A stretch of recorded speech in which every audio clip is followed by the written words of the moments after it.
السلام علیکم ناظرین، میں محمد اسلم حسین سیاست کی خبروں میں آپ سب کا استقبال کرتا ہوں۔ سپریم کورٹ نے شدید برہمی ظاہر کرتے ہوئے کہا کہ میڈیا کا ایک گوشہ خبروں کو فرقہ وارانہ رنگ دے رہا ہے، جس کی وجہ سے ملک کی بدنامی ہو رہی ہے۔ سوشل میڈیا پر بشمول ویب پورٹلز اور یوٹیوب پر فرضی خبروں پر شدید تشویش ظاہر کرتے ہوئے سپریم کورٹ نے کہا کہ صرف ایسے لوگوں کی باتوں پر ہی یقین کیا جا رہا ہے جبکہ ججز اور اداروں کو نظر انداز کیا جا رہا ہے۔ چیف جسٹس این وی رمنا کی زیر قیادت بینچ کا یہ سخت تبصرہ ایسے وقت سامنے آیا جب بینچ کی جانب سے مختلف درخواستوں کی سماعت کی جا رہی تھی، جن میں جمعیت العلماء ہند کی جانب سے داخل کردہ درخواست بھی شامل تھی، جس میں عدالت سے خواہش کی گئی ہے کہ وہ مرکز کو ہدایت دیں کہ گزشتہ سال نظام الدین مرکز پر مذہبی اجتماع کے تعلق سے فرضی خبروں کو پھیلانے کو روکے اور ان کے خلاف کارروائی کریں جو ایسی خبروں کے پھیلانے کے ذمہ دار ہیں۔ بینچ نے کہا کہ مسئلہ یہ ہے کہ اس ملک میں میڈیا کے ایک گوشے کی جانب سے ہر چیز کو فرقہ وارانہ رنگ میں دکھانے کی کوشش کی جا رہی ہے، آخرکار اس سے ملک کی بدنامی ہوگی۔ امریکہ میں مقیم انٹرپرینر اور علی گڑھ مسلم یونیورسٹی کے سابق طالب علم فرنگ اسلام نے شہر کا نام بدل کر ہری گھر رکھنے کی تجویز کی مخالفت کی ہے۔ انہوں نے کہا کہ اس کے مقامی برادری پر تباہ کن اثرات ہوں گے۔ انہوں نے نو منتخب ضلع پنچایت کی جانب سے گزشتہ روز علی گڑھ کا نام بدل کر ہری گھر رکھنے کے ایک متفقہ قرارداد کی منظوری کے پس منظر میں یہ تبصرہ کیا ہے۔ اسلام نے کہا کہ علی گڑھ اور دیگر ٹاؤنز و اضلاع کے نام تبدیل کرنے کے مقامی برادری پر تباہ کن اثرات مرتب ہوں گے۔ علی گڑھ کو کسی دوسرے نام سے پکارنے کا تصور تک نہیں کیا جا سکتا۔ الہ آباد ہائی کورٹ نے سیکولر ملک کی طرف سے مذہبی اداروں کو مالی امداد کے تعلق سے سوال کیا۔ ہائی کورٹ نے پوچھا کہ کیا ایک سیکولر ریاست مدرسوں کو فنڈنگ کر سکتی ہے۔ اس کے ساتھ ہی یہ بھی سوال کیا گیا کہ آئین کی دفعہ 28 کے تحت مدرسے مذہبی تعلیم اور عبادت کے طریقوں کے تعلیم دے سکتے ہیں۔ ہائی کورٹ نے ریاستی حکومت سے جاننا چاہا کہ کیا آئین کے تحت مدرسے مذہبی تعلیم اور عبادت کرنے کا درس دے سکتے ہیں۔ یہ سوال بھی پوچھا کہ کیا مدرسے آرٹیکل 25 سے 30 تک دیے گئے بنیادی حقوق کے تحت تمام مذاہب کے عقیدے کی حفاظت کر رہے ہیں۔ کیا مدرسے بنیادی حقوق کے تحت تمام مذہب کے عقائد کو تحفظ دے رہے ہیں۔ جسٹس اجے بھانوت نے یہ سوال انتظامی کمیٹی مدرسہ انجمن اسلامیہ فیض العلوم کی عرضی پر پوچھے ہیں۔ یہ مدرسہ بورڈ کی طرف سے تسلیم شدہ ہے اور اسے ریاستی حکومت کی مدد حاصل ہے۔ ریاست کرناٹک کے دورے کے دوران مرکزی وزیر داخلہ امت شاہ نے ریاستی چیف منسٹر بسوراج بومئی کی ستائش کرتے ہوئے کہا کہ مختصر وقت میں ان کی چھوٹی لیکن قابل قدر اقدامات کیے ہیں۔ امت شاہ نے کہا کہ قومی دارالحکومت سے جو کرناٹک پر نظر رکھے ہوئے ہیں، ان کا کہنا ہے کہ ریاست میں بومئی کو چیف منسٹر مقرر کرتے ہوئے بی جے پی مزید طاقتور ہوئی ہے۔ بومئی نے مختصر وقت میں چھوٹے لیکن قابل قدر اقدامات کیے ہیں۔ انہوں نے روایتی پولیس گارڈ آف آنر کو ختم کر دیا۔ اس کے علاوہ کئی انتہائی اہم ترین شخصیات سے متعلق روایت و پروٹوکول کو بھی روک لگائی۔ یہ بہت کم وقت میں کیے گئے جامع اقدامات ہیں جسے دہلی میں بیٹھے لوگ قریبی نظر سے کرناٹک میں ہو رہی تبدیلیوں کا جائزہ لے رہے ہیں۔ طالبان کے افغانستان پر دوبارہ کنٹرول کے بعد فلم اداکار نصیر الدین شاہ کے ایک بیان سے سوشل میڈیا پر زبردست رد عمل سامنے آ رہا ہے۔ ایک طرف مسلمانوں کا پڑھا لکھا طبقہ ان کے بیان کو غیر ضروری قرار دے رہا ہے تو دوسری جانب دائیں بازو کے وہی لوگ ان کی خوب تعریف کر رہے ہیں جو موب لنچنگ کے خلاف بیان پر انہیں شدید نشانہ بناتے آئے ہیں۔ قابل ذکر ہے کہ نصیر الدین شاہ نے ہندوستانی مسلمانوں کے ایک طبقے کے ذریعے افغانستان میں طالبان اقتدار میں واپسی کا جشن منانے کی مذمت کرتے ہوئے اسے خطرناک قرار دیا تھا۔ سوشل میڈیا پر شیئر کیے گئے ایک ویڈیو میں نصیر الدین شاہ نے کہا کہ افغانستان میں طالبان کے اقتدار میں واپسی پوری دنیا کے لیے تشویش کی بات ہے، لیکن ہندوستانی مسلمانوں کے ایک طبقے کا اس وحشی پن کا جشن منانا کوئی کم تشویشناک نہیں ہے۔ نصیر الدین شاہ یہی نہیں رکے بلکہ انہوں نے مسلمانوں سے اپنے مذہب میں اصلاح اور اس کو جدت کی طرف لے جانے کا مطالبہ بھی کیا۔ انہوں نے ہندوستان اور دنیا کے دیگر حصوں میں اسلام میں فرق بھی بتایا اور کہا، جیسا کہ مرزا غالب نے کہا ہے، اللہ کے ساتھ میرا رشتہ بہت مختلف ہے، مجھے سیاسی مذہب کی ضرورت نہیں ہے۔ نصیر الدین شاہ نے مزید کہا کہ خدا کرے ایسا وقت نہ آئے کہ یہ اتنا بدل جائے کہ ہم اسے پہچان بھی نہ سکیں۔ واضح ہے کہ 2018 میں نصیر الدین شاہ نے ملک میں ہجومی تشدد کے خلاف کہا تھا کہ وہ اپنے بچوں کے تحفظ کے تعلق سے خوف محسوس کر رہے تھے، کیونکہ اگر انہیں کسی ہجوم نے پکڑ لیا تو وہ اپنا مذہب نہیں بتائیں گے۔ اب انہوں نے طالبان کے حوالے سے ملک کے مسلمانوں کو ہی عجیب و غریب نصیحت کر کے ایک نیا تنازع کھڑا کر دیا ہے۔ رسوئی گیس، پیٹرول اور ڈیزل کی قیمتوں میں اضافے کے خلاف خواتین اور یوتھ کانگریس کے کارکنوں نے دہلی میں احتجاج کیا اور حکومت سے تمام پیٹرولیم مصنوعات کی قیمتیں فوری طور پر کم کرنے کا مطالبہ کیا۔ مہیلا کانگریس کارکنوں نے یہاں وزیر اعظم کی رہائش گاہ کے سامنے احتجاجی مظاہرے کیے۔ کئی خواتین کارکنوں نے کالے غبارے لے کر وزیر اعظم کی رہائش گاہ کی طرف جانے کی کوشش کی، لیکن پولیس نے انہیں روک دیا۔ پولیس کے ساتھ ہاتھا پائی میں ان کے کالے غبارے چھوٹ گئے اور آسمان میں ایک ساتھ کئی کالے غبارے اڑنے لگے۔ यूथ कांग्रेस के कारकुनों ने मुल्क में मुसलसल बढ़ती हुई महंगाई, रसोई गैस सिलेंडर और पेट्रोल और डीजल की कीमतों के खिलाफ पेट्रोलियम वजारत के बाहर भी एहतजाज किया। एहतजाजी मुजाहरे में शामिल कई कारकुन खाली सिलेंडरों को लेकर मुजाहरा कर रहे थे। यूथ कांग्रेस के सदर श्रीनिवास बीवी ने इस दौरान कारकुनों से खिताब करते हुए कहा कि मुल्क पर जो मुसीबतों का पहाड़ टूटा है, इसकी जिम्मेदारी मोदी हुकूमत पर है। इस हुकूमत की मुल्क दुश्मन पॉलिसियों का खामियाजा मुल्क के अवाम को भुगतना पड़ रहा है। उन्होंने कहा कि आम आदमी को मुसीबत में डालकर मोदी हुकूमत अपना खजाना भर रही है।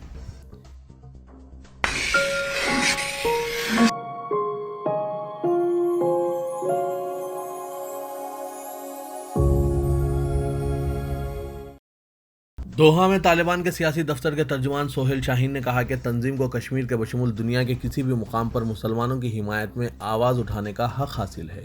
BBC उर्दू को जूम पर दिए गए एक इंटरव्यू में शाहीन ने कहा कि तालिबान किसी मुल्क के खिलाफ हथियार उठाने की पॉलिसी नहीं रखते। सोहेल शाहीन ने मजीद कहा कि हम अपनी आवाज़ उठाएंगे और कहेंगे कि मुसलमान आपके अपने लोग हैं, आपके अपने शहरी हैं, इन्हें आपके क़ानून के तहत मसावी हुकूक हासिल है। सोहेल शाहीन ने कहा कि हम किसी भी मुल्क के खिलाफ किसी भी तरह की मसला कार्रवाई की कोई पॉलिसी नहीं रखते। तहाँ मुसलमान होने के नाते यह हमारा हक है कि कश्मीर, हिंदुस्तान और किसी भी दूसरे मुल्क में बसने वाले मुसलमानों के लिए आवाज़ उठाएं। अमेरिका में न्यूयॉर्क के मेयर ने तूफान आइडा की वजह से हुई मौसलाधार बारिश की वजह से शहर में हंगामी हालात का ऐलान किया है, जबकि 9 अफराद के हलाक होने की इत्तलात है। उन्होंने ट्वीट किया कि जुमेरात की रात से न्यूयॉर्क शहर में हंगामी हालत का ऐलान कर रहा हूँ। हमें एक कुदरती आफत का सामना है। रिकॉर्ड बारिश, शदीद सैलाब और सड़कें शहर भर में खतरे की हालत में हैं। उन्होंने शहरियों पर जोर दिया कि वो सड़कों से दूर रहें और इमरजेंसी सर्विस के अहलकारों को अपने काम करने दें। नई दिल्ली के वसंत विहार इलाके में TRS पार्टी के दफ्तर के तामीरी कामों के आगाज के लिए भूमि पूजा का एहतमाम किया गया। तेलंगाना के वज़ीर आला के चंद्रशेखर राव, काबीनी वज़रा, अरकान पार्लियामेंट व असेंबली के अलावा सीनियर कायदीन की कसीर तादाद की मौजूदगी में KCR ने भूमि पूजा की और संग बुनियाद रखा। मुहूर्त के मुताबिक दोपहर 1:48 पर चीफ मिनिस्टर ने संग बुनियाद की रस्म अदा की। KCR ने वेदक मंत्रों और श्लोकों की गूंज में पार्टी दफ्तर के तामीरी कामों का आगाज किया। वज़ीर आला इस तकरीब के लिए वुज़रा और अवामी नुमाइंदों के साथ बतौर खास नई दिल्ली पहुंचे थे। दोनों शहरों हैदराबाद और सिकंदराबाद में जुमेरात की शाम से गरज के साथ जारी हल्की और तेज़ बारिश से कई नशबी इलाकों में पानी जमा हो जाने की शिकायत मौसूल हुई। महकमा मौसमियात की तफसीलात के मुताबिक शहर के इलाके बालानगर में सबसे ज़्यादा बारिश रिकॉर्ड की गई, जबकि शेरलिंगमपल्ली, माधापुर, उप्पल, चारमीनार, राजेंद्र नगर, बंडागुड़े में कई घंटों तक वक्फे से मौसलाधार बारिश का सिलसिला जारी रहा। तेलंगाना के बेशतर अजला के लिए महकमा मौसमियात ने जर्द इंतबाह जारी किया और आइंदा 5 दिन मजीद बारिश की पेशकशी की है। DHMC ने शोबे EVDM से शहरियों के लिए इंतबाह जारी करके अपील की कि वो मौसम की सूरत हाल को मद्देनज़र रखकर गैर ज़रूरी घरों से बाहर ना निकलें। शाम 7 बजे के बाद बारिश के नतीजे में कई इलाकों में एक तरफ ट्रैफिक जाम हो गई, वहीं बरक़ी सरबराही मुनक़ता हो गई। रात देर तक भी बरक़ी सरबराही को बहाल नहीं किया जा सका। बेशतर सड़कें झील में तब्दील हो गई, जिससे कई मुकामात पर कई किलोमीटर तक ट्रैफिक जाम देखा गया। बल्दिया का अमला एक तरफ पानी की निकासी में मसरूफ़ था और दूसरी तरफ ट्रैफिक पुलिस ट्रैफिक मसाइल हल करने में ताउन कर रहे थे। गुज़िश्ता साल बारिश से शदीद मुतासर इलाके जात के अवाम में मौसलाधार बारिश को देखते हुए खौफ की लहर दौड़ गई। शाहीन नगर, उस्मान नगर, बालापुर, गौस नगर, बंडलागुड़ा, हाफिज बाबा नगर, अलजुबेल कॉलोनी, सुभान कॉलोनी, तालाब कट्टा, नशेमन नगर के इलाकों में GHMC इमरजेंसी अमले को मुतहरिक देखा गया। नए शहर के इलाकों यूसुफगुड़ा, कृष्णा नगर, बेगमपेट, खैरताबाद, पंजागुट्टे की अहम सड़कों पर भी पानी जमा हो गया और सड़कें झील का मंजर पेश कर रही थी। तेलंगाना के भैंसा टाउन में पुलिस ने हल्के लोकसभा आदिलाबाद के मुतनाज़ा BJP रुकन स्वयं बापू राव के खिलाफ अवाम के 2 तबक़ात के दरमियान मजहबी मुनाफरत फैलाने और एक दूसरे को उकसाने के खिलाफ आसखुद एक केस दर्ज कर लिया है। बताया जाता है कि स्वयं बापू राव ने भैंसा के नुरुकापो संगम भवन में मुनक़िदा इजलास के दौरान इंतहाई जहरीली तकरीर की और अक़लियतों के खिलाफ सख्त रिमार्क्स किए। उन्होंने अक़लियतों को इंतबाह देते हुए यहाँ तक कह दिया कि अगर वो भैंसा में हिंदुओं पर कोई जुल्म या गड़बड़ करते हैं तो हिंदुओं को परेशान होने या डरने की कोई ज़रूरत नहीं है। रियासत के दूसरे मुकामात पर इसका बदला लिया जाएगा और इन्हें नहीं छोड़ा जाएगा। BJP रुकने पार्लियामेंट की इस इश्तियाल अंग्रेज तकरीर का पुलिस ने सख्त नोट लिया। भैंसा टाउन के सर्कल इंस्पेक्टर प्रवीण कुमार ने बताया कि हमने कार्रवाई करते हुए आदिलाबाद के BJP रुकने पार्लियामेंट स्वयं बापूराव के खिलाफ ताज़रात हिंद के मुख्तलिफ दफ़ात के तहत आसखुद केस दर्ज कर लिया है, जिसका क्राइम नंबर 160/2021 है। उन्होंने बताया कि मुतनाज़ा रिमार्क्स की पादाश में ये केस दर्ज किया गया क्योंकि रुकने पार्लियामेंट ने अपनी तकरीर के जरिए एक तबके को निशाना बनाते हुए इनके जज्बात मजरूह किए और 2 तबक़ात के अवाम में नफरत फैलाते हुए इन्हें उकसाने की कोशिश की। रुकन पार्लियामेंट हैदराबाद व सदर मजलिस असदुद्दीन अवैसी ने कहा है कि मरकजी हुकूमत की जानिब से ग्रेजुएशन के निसाबी कुतुब में दहशतगर्दी और बुनियाद परस्ती से मुतालिक कोर्स की मंजूरी पर हुकूमत की जानिब से इस तरह का कोर्स तो बनाया जा रहा है, लेकिन रेडिकल कौन बन रहा है। असदुद्दीन अवैसी ने यह जानना चाहा कि आया इस कोर्स में भगवा जमातों की इंतहा पसंद सरगर्मियों से बनने वाले इंतहा पसंदों के बारे में भी बताया जाएगा या नहीं, और इन्हें बुनियाद परस्त बनने से रोकने के लिए इक़दामात भी बताए जाएंगे। असदुद्दीन अवैसी MP सदर मजलिस ने दारुस्सलाम में सहाफ़ियों की जानिब से मुख्तलिफ कौमी और बैनुल-अक़वामी मसाइल पर सवालात के जवाब में ये बात बताई। असदुद्दीन अवैसी ने कहा कि वो हुकूमत हिंद से सवाल करते हैं कि जिन्होंने पार्लियामेंट के करीब नारे लगाए कि काटो मुल्लाओं को और दिल्ली में इंतखाबात से कबल देश के गद्दारों को गोली मारो जैसे नारे लगाए गए, इस तरह के लोग किस आइडियोलॉजी से बुनियाद परस्त और इंतहा पसंद बन गए। सदर मजलिस ने कहा कि एक चूड़ियाँ फरोख्त करने वाले को मारा पीटा गया, किस तरह वो दीगर धर्म से ताल्लुक़ रखने वालों के इलाके में आ गया।